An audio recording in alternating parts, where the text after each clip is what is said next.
Yes, thank you, Mr. Chairman. This deals with the leak of the Dobbs opinion. And to so many Tennesseans, that was truly a low point of the court.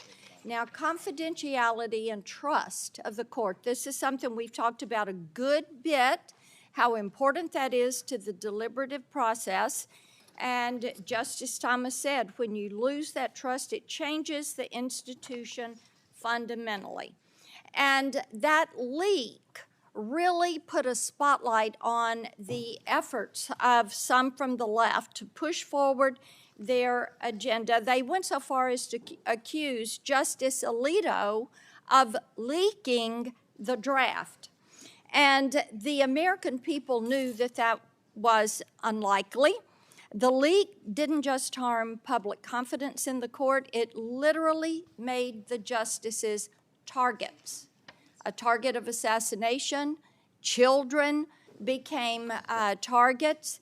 No member of the U.S. Senate should be okay with that type targeting of our justices. Now, this amendment is simple.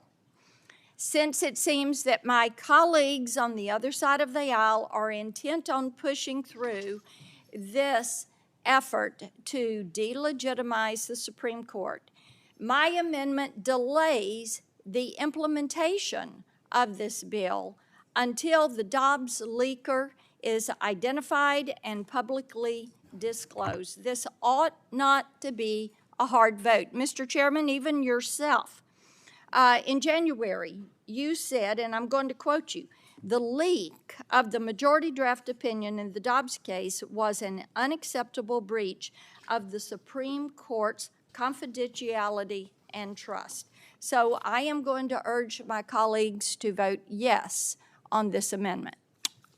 Thank you, Senator. This amendment would tie the enactment date of Supreme Court ethics recusal and transparency to the date on which the person who leaked the draft decision in Dobbs is identified and publicly disclosed.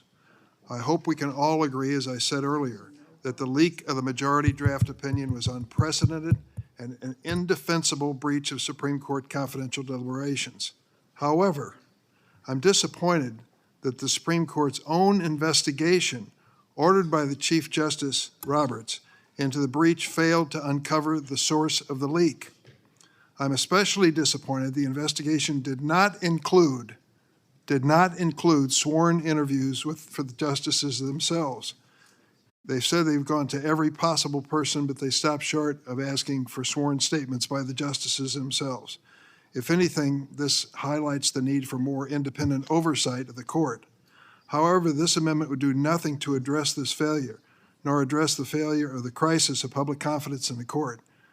We're in a situation, Senator, where you're saying justices who have not given sworn statements can withhold those statements, whether they're implicated or not, go unresolved as to what the source of the leak was, and as long as that's the case, no code of ethics in the Supreme Court.